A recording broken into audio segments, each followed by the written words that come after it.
नमस्कार दोस्तों, मैं कुश आपका स्वागत करता हूं एग्रीकल्चर के इस सेशन में। जब बात हो रही है कृषि की, तो कृषि का सीधा संबंध किसान से और किसान का संबंध खेती से होता है। और किसान खेती जमीन में करता है, क्योंकि जमीन में ही पोषक तत्व मौजूद होते हैं और उन्हें लेने के लिए किसान फसल उगाता है। फसलों से ही हमें पोषक तत्व मिलते हैं।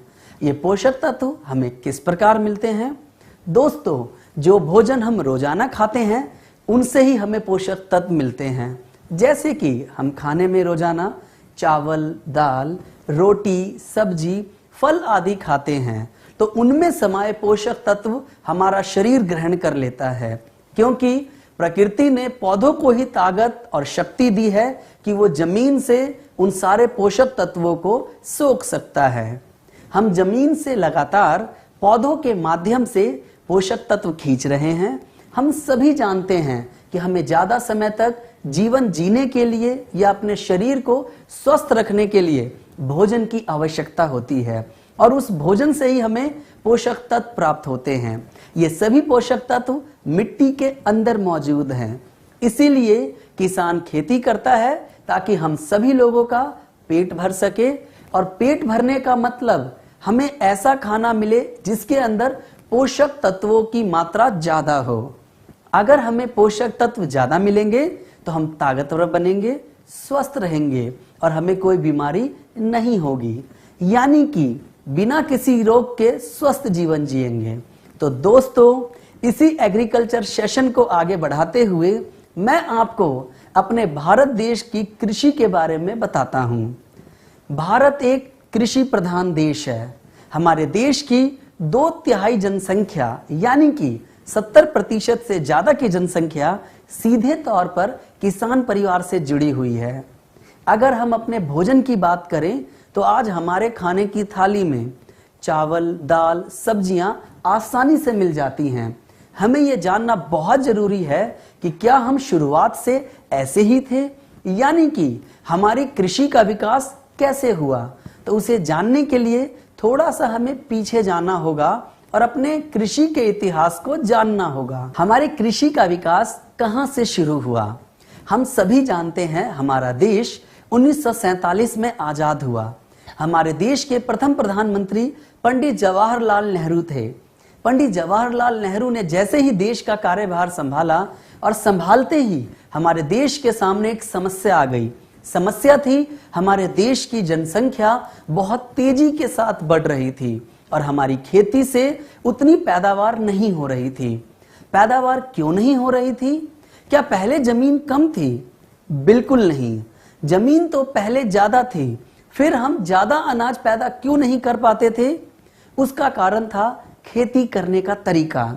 जिस तरीके से हम खेती करते थे, आज उस तरीके के बारे में हम बात करेंगे। उस पुराने समय की खेती को हम बौरानी खेती कहते थे। बौरानी खेती को हम पारंपरिक खेती भी कहते हैं। बौरानी खेती एक तरीका था लेन देन का। अगर मैं बात करूं बिजनेस की, तो आप ग्लेज से क्या लेते हैं? प्रोडक्ट्स। आप प्रोडक्ट्स लेते हैं और आपको उसके बदले पैसे देने होते हैं। इसी तरह से हम भी अपनी जमीन से लगातार लेन देन करते हैं। ये जो बौरानी खेती थी वो कुछ नहीं, सिर्फ वो एक प्रकार का लेन देन का एक बढ़िया तरीका था। जो पोषक तत्व हम जमीन से ले रहे हैं, वो पोषक तत्व हमें वापस जमीन में लौटाने भी होंगे। पहले के समय में किसान अपनी जमीन को 2 भागों में बांट देता था। वो ऐसा लेन और देन को बराबर रखने के लिए करता था। वो जमीन के एक भाग में फसल उगाता था और दूसरे भाग को खाली छोड़ देता था, और उस दूसरे भाग में गोबर, राख, सड़ी गली पत्तियां और घर से निकली हुई वेस्ट चीजें होती थी, उसे उस भाग में डालता था। अब यहाँ पर लेन देन कैसे चल रहा है? यहाँ पर लेन देन पौधों की जड़ों के द्वारा चल रहा है। यहाँ पर एक तरफ से हम पौधों के माध्यम से पोषक तत्व निकाल रहे हैं और दूसरी तरफ से पोषक तत्वों को डाल रहे हैं। ऐसा हम इसलिए कर रहे हैं ताकि जमीन के अंदर पोषक तत्वों की बराबर मात्रा बनी रहे। जब पोषक तत्व जमीन के अंदर बने रहेंगे तो पौधों को ज्यादा पोषक तत्व मिलेंगे। पौधों से हमें खाना मिलता है और खाने से हमें पोषक तत्व मिलते हैं। जब आप अच्छा खाना खाओगे तभी आपको पोषक तत्व मिलेंगे। तो इस चीज को बरकरार रखने के लिए किसान क्या करता था? लेन और देन करता था। 6 महीने वो भाग 1 में खेती करता था और भाग बी में गोबर खाद डालता था। फिर 6 महीने बाद भाग ए में गोबर खाद डालता था और भाग बी में खेती करता था। लेकिन इससे हमें नुकसान ये होता था कि हमारी पैदावार पूरी नहीं हो पाती थी। अगर हम दोनों भागों में पैदावार करें तो पैदावार ज्यादा होगी। जैसे ही हमारा देश आजाद हुआ और जनसंख्या तेजी के साथ बढ़ रही थी, अब उस जनसंख्या का पेट भरने के लिए और उसको पूरा खाना देने के लिए हमें अपनी पैदावार को बढ़ाना था। इसी तरह से हम धीरे धीरे सन 1960 तक पहुंच गए और हमने सन 1960 में एक नई हरित क्रांति की शुरुआत की। भारत में हरित क्रांति की शुरुआत करने वाले वैज्ञानिक का नाम डॉक्टर श्री MS स्वामीनाथन है। उस समय हमने समस्याओं को ध्यान में रखते हुए कुछ बदलाव किए। इस हरित क्रांति के अंदर उन मुख्य चीजों का ध्यान रखा गया जिसकी वजह से हमारी पैदावार बढ़े। जिसमें पहली समस्या पर ध्यान दिया गया जो कि हमारे अच्छे किस्म के बीज ना होना। इस क्रांति में नए किस्म के बीजों का आविष्कार किया गया जिनको संकर बीज नाम दिया गया। हरित क्रांति का पहला उद्देश्य संकर बीज इस्तेमाल करना था और दूसरा रासायनिक खादों का उपयोग करना। रासायनिक खाद जो आज हम इस्तेमाल कर रहे हैं जैसे यूरिया, DAP, MOP और पोटाश आदि, इन सभी की शुरुआत 1960 से की गई। रासायनिक खाद के साथ हमने एक और चीज का इस्तेमाल करना शुरू कर दिया, वह रासायनिक पेस्टिसाइड थे। रासायनिक पेस्टिसाइड का मतलब कीटनाशक यानी कि जहर, क्योंकि हमें फसल को पैदा करने के साथ साथ उसे बीमारियों से भी बचाना जरूरी होता है। हरित क्रांति का तीसरा उद्देश्य नहर नालों का विकास करना था। पानी के लिए नहरों का विकास किया गया, नाले बनाए गए, सरकारी ट्यूबवेल लगाए गए। अपनी फसलों की पैदावार बढ़ाने के लिए हमने उनका उपयोग करना शुरू किया। जैसे ही हम उनको उपयोग में लाए तो हमारी पैदावार बढ़ने लगी। जब हमारी पैदावार बढ़ने लगी तो हम धीरे धीरे इस रासायनिक खाद और पेस्टिसाइड्स का इस्तेमाल बढ़ाने लगे। लेकिन हमने यूरिया का ज्यादा इस्तेमाल करना शुरू कर दिया जो कि एक रासायनिक है। DAP, MOP आदि चीजों का इस्तेमाल करना शुरू कर दिया और धीरे धीरे आज हमने उसकी मात्रा इतनी बढ़ा दी कि एक ही केमिकल का बार बार इस्तेमाल करने से जमीन के पोषक तत्वों की कमी होने लगी है। ये समस्या शायद हमारे किसानों को पूरा ज्ञान न मिल पाने की वजह से आई। उन्होंने ज्यादा पैदावार के लालच में इसका ज्यादा उपयोग करना शुरू कर दिया। अब उसका असर हमारी जमीन पर दिखने लगा। केमिकल के ज्यादा प्रयोग के कारण जमीन पर असर पड़ने लगा और हमें बीमारियां लगने लगी। हमें बीमारियां क्यों लगने लगी? क्योंकि हमारे अंदर रोगों से लड़ने की क्षमता कम होने लगी, क्योंकि हमें जो खाना मिल रहा है उसके अंदर पोषक तत्वों की कमी हो रही है। इस नए तरीके से हम लेन देन के पुराने रिश्ते को भूल गए। हम ज्यादा पैदावार के लालच में आ गए और हमने सिर्फ लेना ही चालू रखा। अगर किसी भी चीज को थोड़ा थोड़ा भी निकालते रहेंगे वह एक दिन समाप्त हो जाएगी। तो यही कारण है कि जमीन के अंदर जो पोषक तत्वों की भरमार थी वो धीरे धीरे समाप्त होने लगी और उसका असर इंसान पर दिखने लगा। जब हमने रसायन का प्रयोग ज्यादा किया तो पौधों में भी उसका प्रभाव दिखने लगा।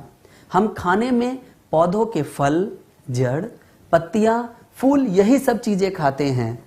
पौधों के अंदर भी केमिकल की मात्रा बढ़ने लगी और ये सभी केमिकल आज हमें मिल रहे हैं।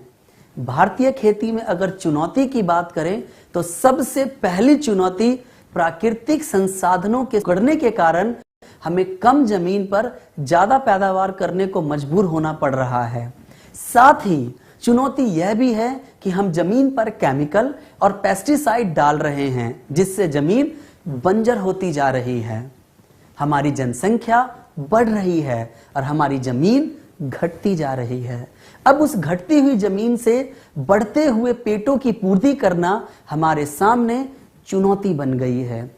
विश्व स्तरीय फल और सब्जी उगाने से अभिप्राय है कि जिसमें रासायनिक केमिकल का इस्तेमाल 2% से ज्यादा ना हुआ हो, यानी कि हम जब स्प्रे करते हैं तो उसमें 2% से ज्यादा रासायनिक ना हो। लेकिन अगर हम आज शाम को स्प्रे करते हैं और अगली सुबह वो फल सब्जी मार्केट में बेच दी जाती है और उस फल सब्जी में उस जहर का असर बना रहता है।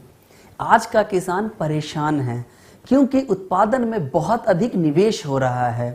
उर्वरक यानी जो यूरिया या डीएपी लगाया जाता है उनकी बहुत अधिक खपत का होना। अगर मैं 1960 की बात करूं तो इस समय उर्वरक अधिक डालना पड़ रहा है। आज लोग 40 किलोग्राम का एक बैग 1 बीघा जमीन में इस्तेमाल कर लेते हैं। उसकी वजह से हमारी मिट्टी के अंदर ताकत धीरे धीरे कम होती जा रही है।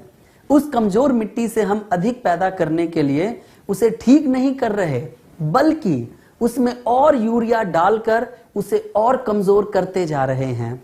अभी तक आपने जो समझा, मैं आपसे उससे संबंधित कुछ प्रश्न पूछता हूं। तो पहला प्रश्न है, दूसरा प्रश्न, तीसरा प्रश्न, चौथा प्रश्न, पांचवा प्रश्न, छठा प्रश्न।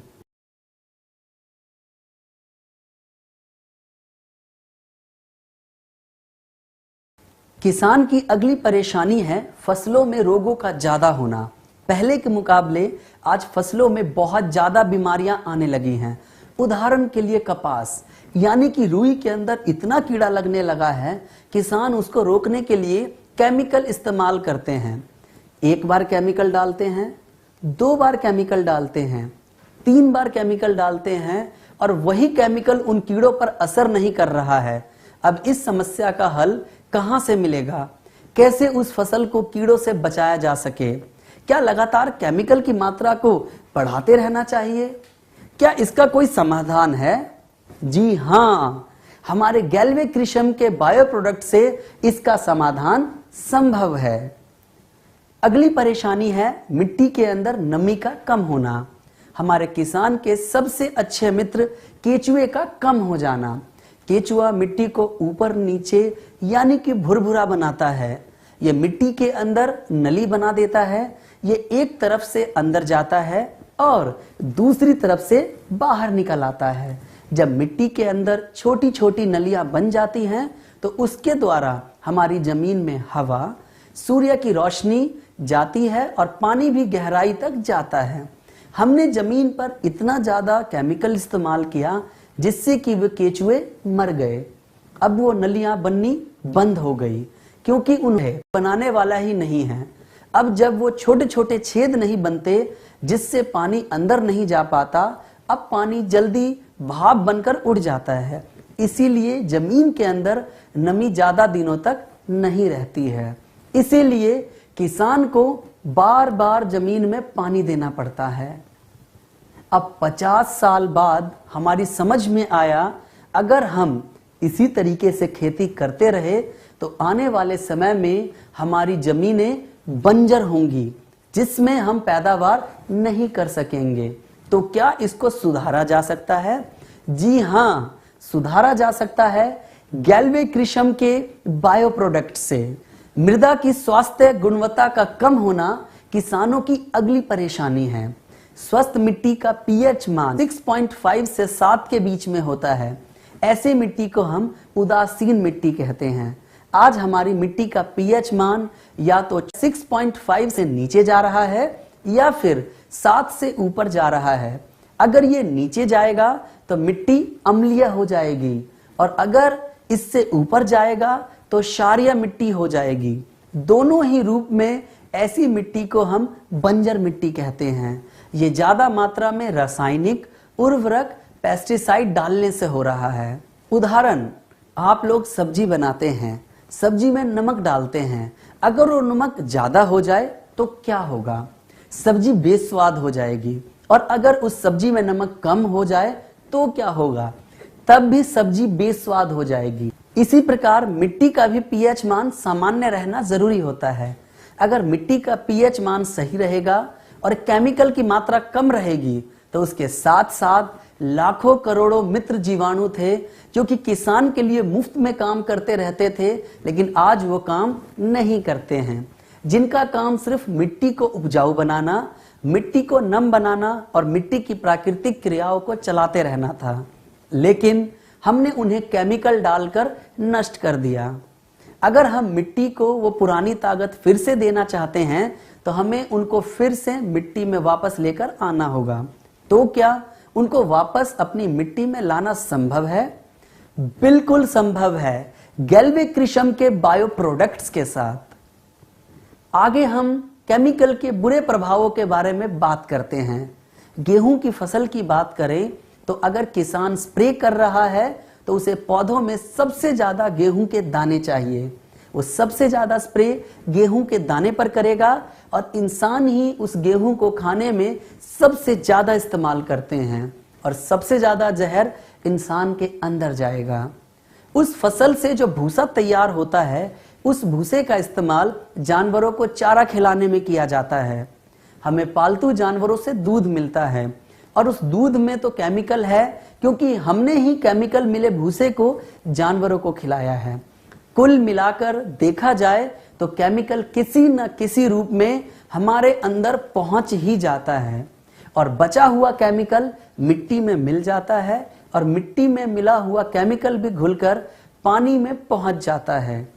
पानी के अंदर जो छोटे छोटे जीव हैं जैसे मेढक, मछली आदि कई जीव इसके संपर्क में आते हैं तो ये केमिकल इनके अंदर चला जाता है और उस छोटे जीव को जो भी पक्षी या कोई अन्य जंतु ग्रहण करता है तो उसके अंदर भी ये केमिकल चला जाता है।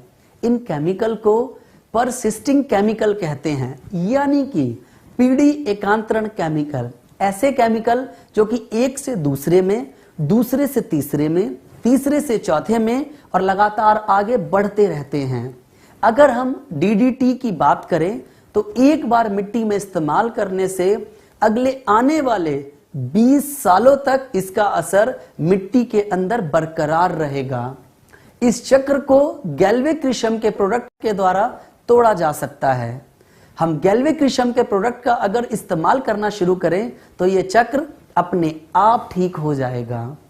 आज जो हम इतना सारा केमिकल जो कि दूध, पानी और खाने से ले रहे हैं तो हमारा आने वाला भविष्य भी केमिकल युक्त होगा। दोस्तों, आज का समय अगर हम देखें तो छोटी सी उम्र में ही हमें चश्मे लग जाते हैं, बाल पक जाते हैं और छोटे छोटे बच्चों को किडनी और दिल की परेशानी हो जाती है, अपंगता आने लगी है क्योंकि उन्होंने जो खाना खाया है उसके अंदर पूरे पोषक तत्व नहीं हैं। क्या इसको दूर किया जा सकता है? बिल्कुल दोस्तों, किया जा सकता है और इसका तरीका है गैल्वे कृषम के बायो प्रोडक्ट से। अगर हम गैल्वे कृषम के बायो प्रोडक्ट का इस्तेमाल करें जो हानिकारक केमिकल रहित है तो अपने भविष्य को सुधारने के लिए हमें अपनी खेती को भी बदलना होगा और आज की रासायनिक खेती को छोड़कर हमें नई किस्म की खेती पर आना होगा। उस खेती का नाम जैविक खेती है और अगर दूसरे शब्दों में कहें तो गैल्वे कृषम की खेती। जैविक खेती उस खेती को कहते हैं जिसमें हानिकारक रासायनिक केमिकल का प्रयोग ना किया जाए तथा मित्र जीवाणुओं और प्राकृतिक उर्वरक के साथ जो खेती की जाए उस विधि को हम जैविक खेती कहते हैं। तो इस मौके का फायदा हमें कहां से उठाना चाहिए?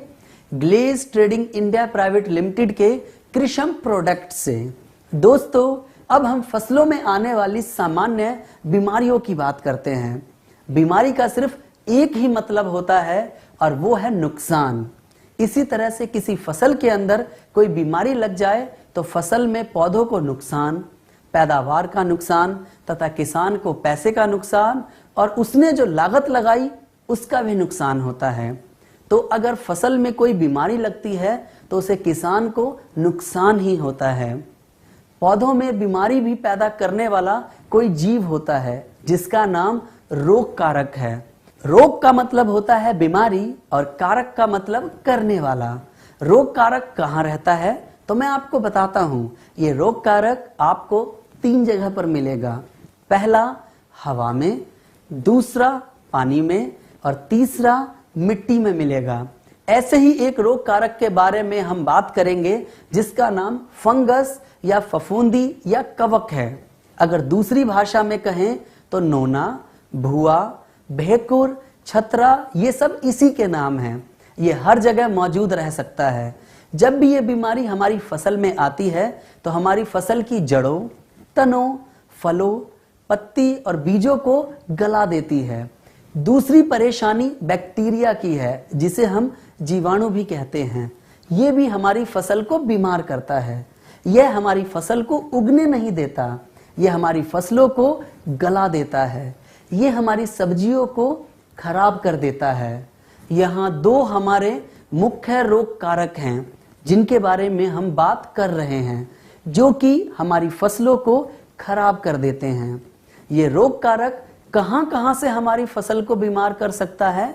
सबसे पहला रोग कारक हमें मिट्टी के अंदर मिलेगा, दूसरा हमें बीज में मिलेगा, तीसरा हमारी फसल की जड़ों को खराब कर सकता है, चौथा तने को गला देगा, पांचवा हमारे पत्तों को खराब कर देता है, छठा हमारे फूलों और फलों को भी खराब कर देता है।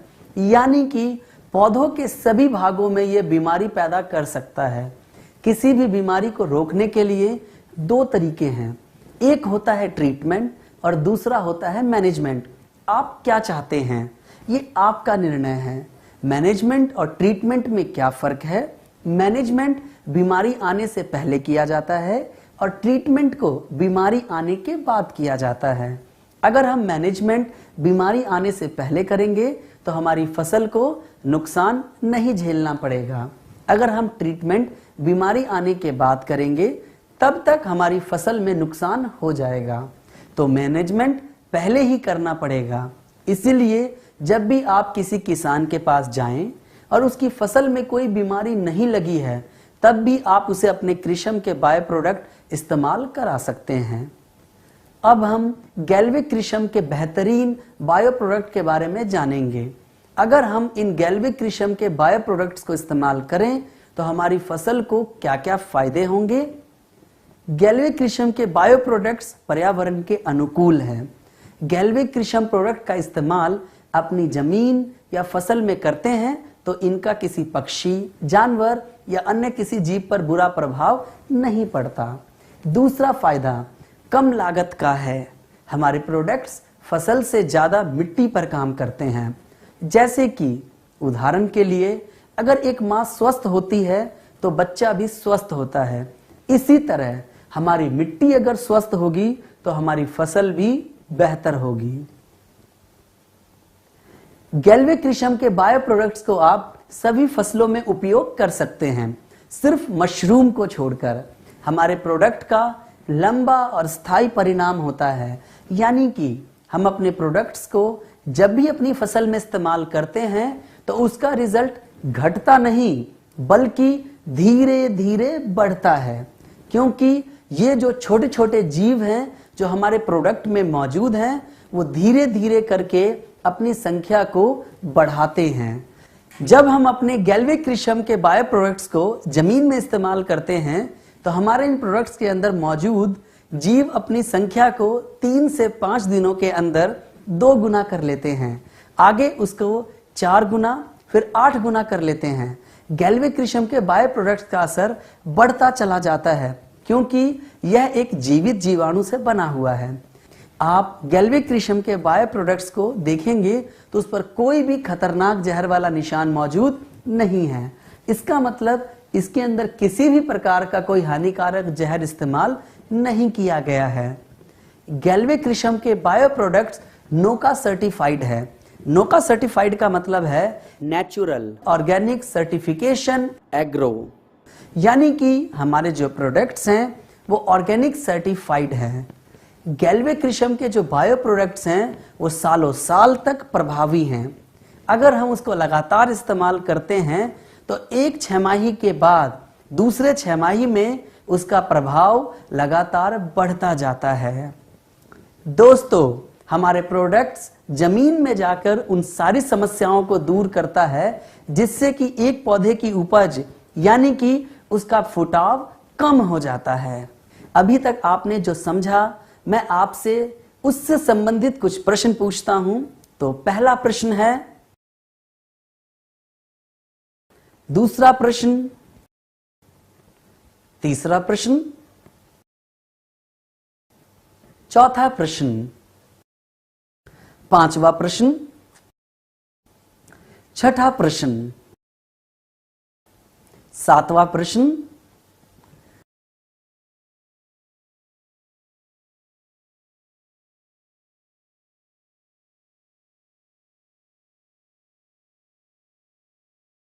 गैल्वे कृषम का पहला प्रोडक्ट जी डर्मा प्लस एक्सट्रीम कंट्रोल है। यह एक बेहतरीन प्रोडक्ट है जो कि 1 लीटर की बोतल में मौजूद है और यह फफूंदी की बीमारी को रोकने में सहायक है। जी डर्मा प्लस खुद भी एक शक्तिशाली फफूंदी से बना हुआ है। जी डर्मा प्लस यानी कि ट्राइकोडर्मा के फायदे के बारे में बात करें, हमारा ट्राइकोडर्मा एक प्रबल परजीवी है और एक शक्तिशाली फफूंदी है जो कि दूसरी फफूंदी जो बीमारी पैदा करती है उसका नाश करने में सहायक है। ये कई तरह के रोगों की रोकथाम करने में सहायक है, जैसे कि जड़ का रोग, बीज का रोग, मिट्टी जनित रोग, पत्ते का रोग, फलों का रोग, इन सभी की रोकथाम में यह सहायक है।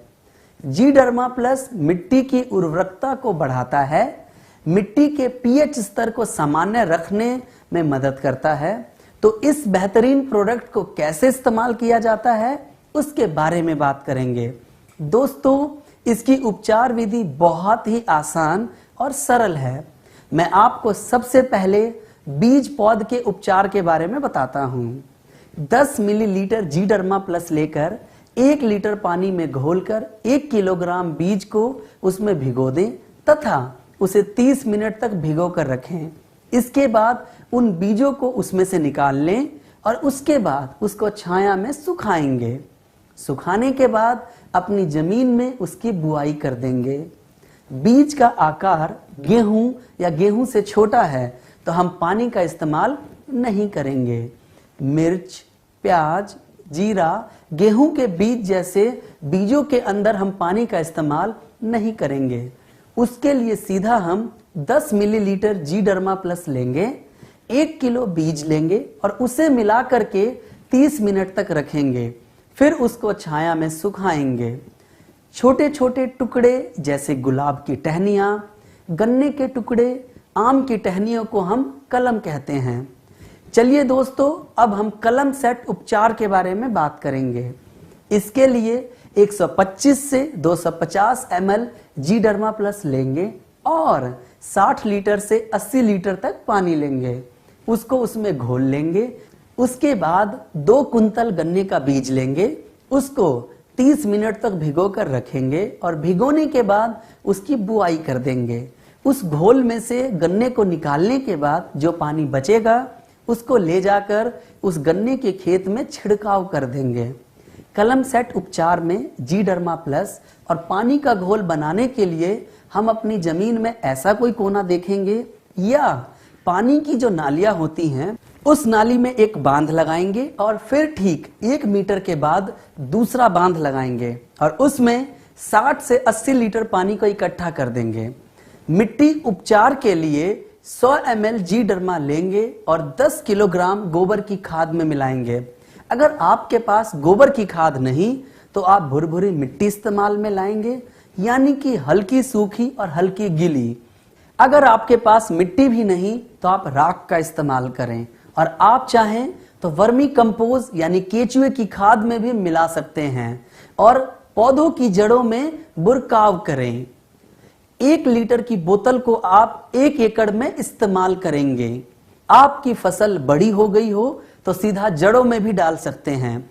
नोट करिए कि गोबर की खाद 1 साल पुरानी होनी चाहिए। अब मैं आपको बताता हूं स्प्रे करने की विधि। 5 मिलीलीटर से लेकर 7 मिलीलीटर तक, जो कि 5 मिलीलीटर से कम ना हो और 7 मिलीलीटर से ज्यादा ना हो, उसको 1 लीटर पानी के हिसाब से मिलाएंगे। दूसरी विधि, 150 लीटर पानी में 1 लीटर जी डर्मा को मिक्स करेंगे और 1 एकड़ में स्प्रे करेंगे। स्प्रे करने का सही समय सुबह या शाम है। तेज धूप या बरसात में कभी भी स्प्रे नहीं करना चाहिए। नारियल के पेड़ों में स्प्रे करना हो तो इसके लिए 10 से 12 मिलीलीटर जीडर्मा लेंगे और 1 लीटर पानी में इसे मिलाएंगे और उस पेड़ पर छिड़काव कर देंगे। एक बात का ध्यान रखें, एक बार बोतल को खोलने के बाद जीडर्मा प्लस को 10 दिनों के अंदर पूरी तरह से इस्तेमाल में ले लेना है। हमारे प्रोडक्ट की एक्सपायरी डेट 24 महीने तक की है। अभी तक आपने जो समझा, मैं आपसे उससे संबंधित कुछ प्रश्न पूछता हूं। तो पहला प्रश्न है, दूसरा प्रश्न, तीसरा प्रश्न,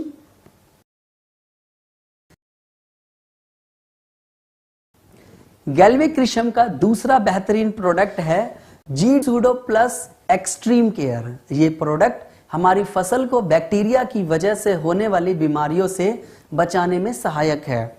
हमारा यह दूसरा प्रोडक्ट भी 1 लीटर की बोतल में आता है।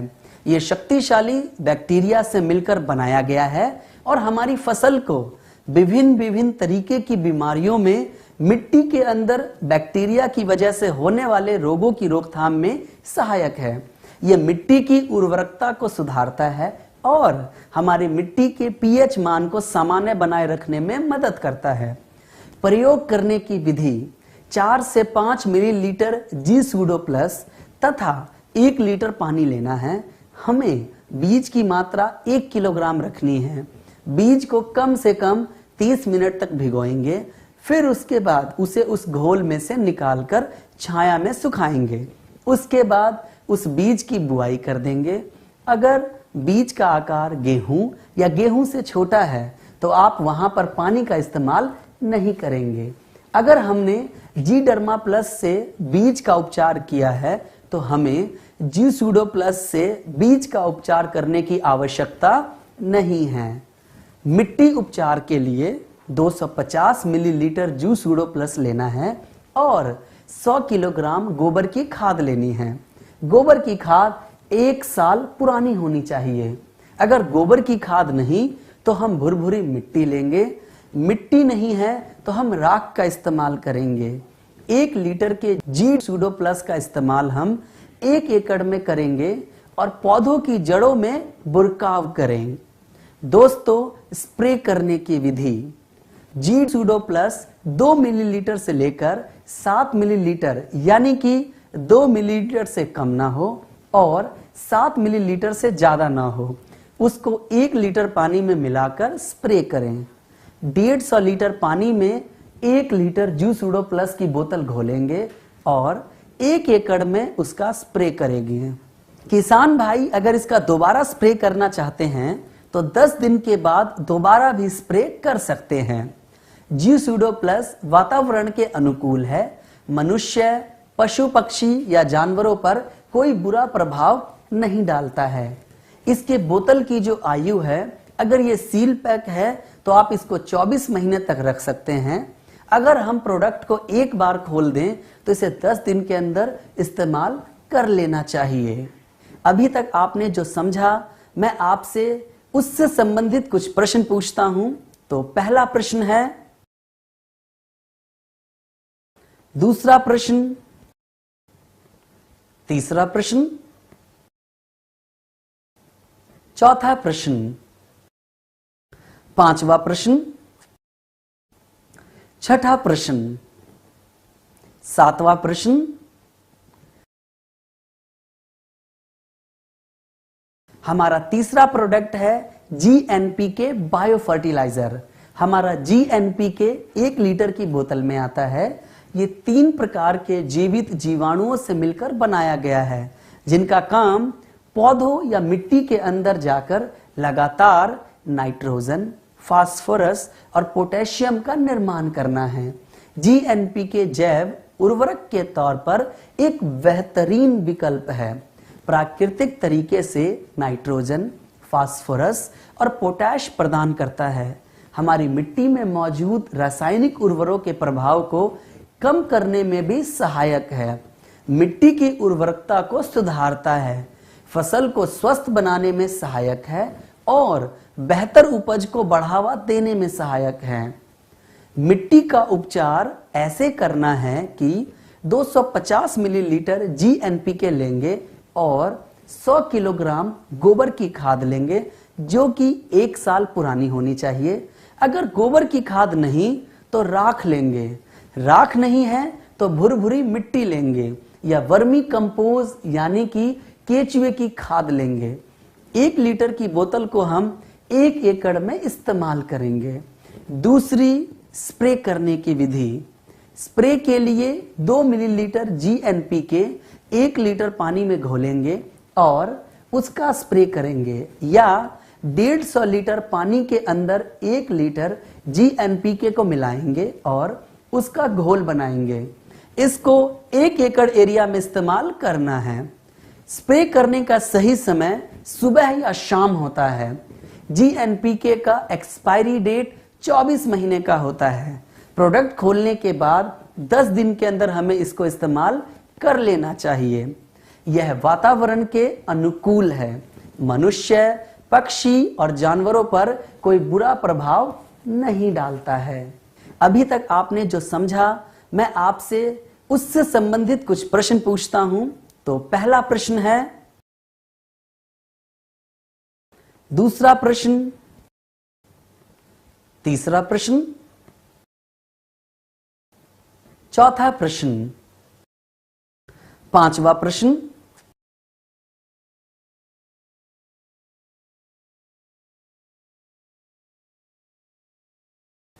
गैल्वेक्रिशम का अगला bio product GC extreme power है।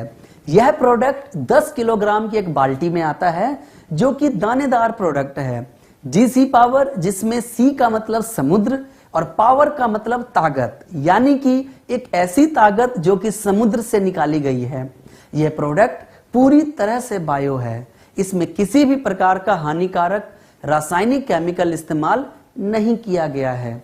इस प्रोडक्ट को बनाने के लिए समुद्री शैवाल, जो कि समुद्र के अंदर उगने वाली एक घास होती है, उस शैवाल का नाम एस्कोफाइलम नोडोसम है, जिसके सत्व यानी कि उसमें से उसका अर्क निकाल करके इस प्रोडक्ट को तैयार किया गया है। जब हमारे किसान भाई इसे इस्तेमाल करेंगे तो उन्हें कई प्रकार के फायदे मिलेंगे। जमीन को जो पोषक तत्व चाहिए वो सब इसके अंदर मौजूद हैं।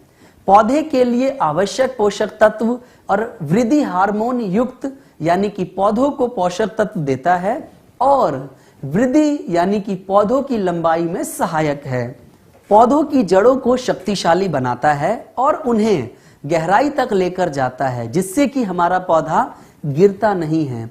मिट्टी की धारण क्षमता को बढ़ाता है, फसल को स्वस्थ बनाने में मदद करता है और बेहतर उपज में सहायक है। 10 किलोग्राम GC पावर की एक बाल्टी को आप 1 एकड़ भूमि में सिंचाई से पहले या सिंचाई के बाद इस्तेमाल करेंगे।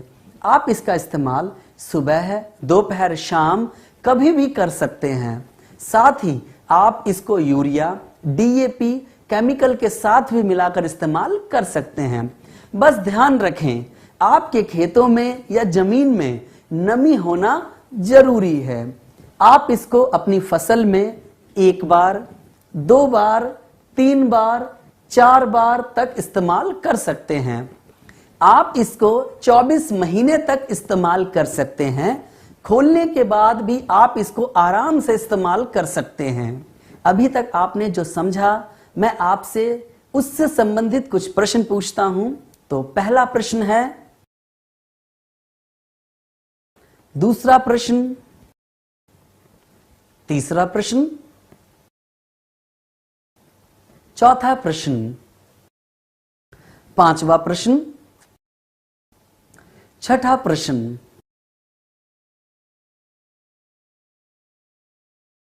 अगला प्रोडक्ट जिसका नाम जीवैम माइकोराइजा बायो फर्टिलाइजर है, जो कि 4 किलोग्राम के बैग में उपलब्ध है। यह एक बुनियादी बायो फर्टिलाइजर के आधार पर काम करता है। यह पौधों की जड़ों में सहजीवी की तरह वास करके उनके फैलाव को बढ़ाता है, जिससे पौधों को अधिक मात्रा में मिट्टी से पोषक तत्व प्राप्त होते हैं। यह मिट्टी की संरचना को सुधारता है, प्रकाश संश्लेषण को बढ़ाता है, सूक्ष्म तथा अति सूक्ष्म पोषक तत्वों को स्थानांतरित करता है, ये दानेदार प्रोडक्ट के रूप में मौजूद है। इस सहजीवी फफूंदी का कैरियर वेंटोनाइड सॉइल या ग्रेनुअल है। अब बात करते हैं कि इसको इस्तेमाल कैसे करना है। आप इसका इस्तेमाल कपास, गेहूं, धान, गन्ना, सरसों, प्याज, सभी सब्जियों तथा बागवानी वाली फसलों में 8 से 10 किलोग्राम प्रति एकड़ के हिसाब से प्रयोग करना है। अगर आपको इसका इस्तेमाल नर्सरी के लिए करना है तो 5 से 10 ग्राम प्रति पौधा के हिसाब से इसका इस्तेमाल करें। फूलों एवं फलों की बुआई के लिए 50 से 100 ग्राम प्रति पौधे के हिसाब से प्रयोग करें। आपको इस बात का ध्यान रखना है कि इस प्रोडक्ट की मात्रा का इस्तेमाल पेड़ पौधों के आकार के हिसाब से हो। जीवैम को रासायनिक उर्वरक के साथ भी मिलाकर इस्तेमाल किया जा सकता है। प्रोडक्ट को हमें 36 महीने के अंदर इस्तेमाल कर लेना चाहिए। अभी तक आपने जो समझा, मैं आपसे उससे संबंधित कुछ प्रश्न पूछता हूं। तो पहला प्रश्न है, दूसरा प्रश्न, तीसरा प्रश्न, चौथा प्रश्न, पांचवा प्रश्न,